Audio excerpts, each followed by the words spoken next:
Ons was almal al teleurgesteld. Ons het dalk uitgesien dat iemand op 'n sekere manier sal optree en dan agtergekom dat ons dalk te veel verwag het. Of ons ervaar dat 'n mens wat ons al soveel keer probeer help het om op die regte pad te kom, weer hom of haarself in die moeilikheid laat beland het.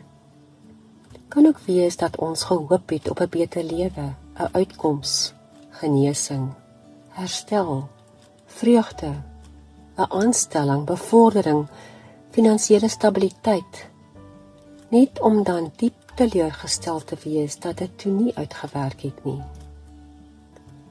Ons almal stel mekaar soms teleur, want nie een van ons kan altyd aan almal se behoeftes en verwagtinge voldoen nie.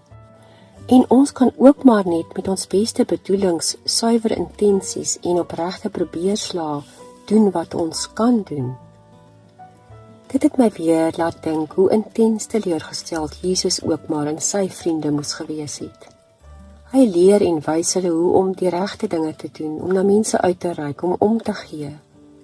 Maar dan bevraagteken hulle hom, wanneer hy saam met Saggeus, 'n berugte tollenaar, aan tafel gaan sit.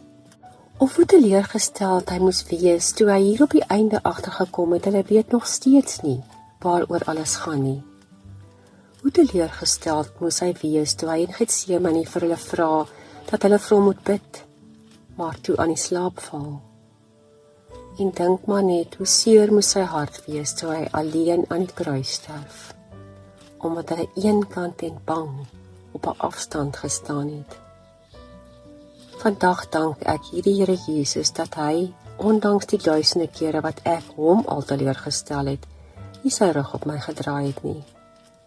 My weer en weer met liefde omarm het, en dat ek kan leef met die onwankelbare belofte, hy stel mense, my, jou, nooit teleur nie.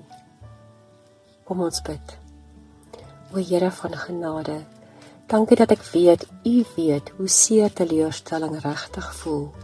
U weet dat dit soms soos 'n bak koue water jou totaal van jou voete afgooi. Daarom weet U ook dat my teleurstelling vandag vir my seer is, Here, en hou U my met deernis in U hart vas.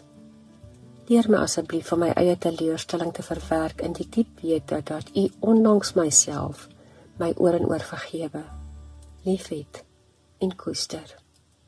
En Here, gee asseblief aan my die onderskeidingsvermoë, die insig en die wysheid om ander nie teleur te stel nie. Amen.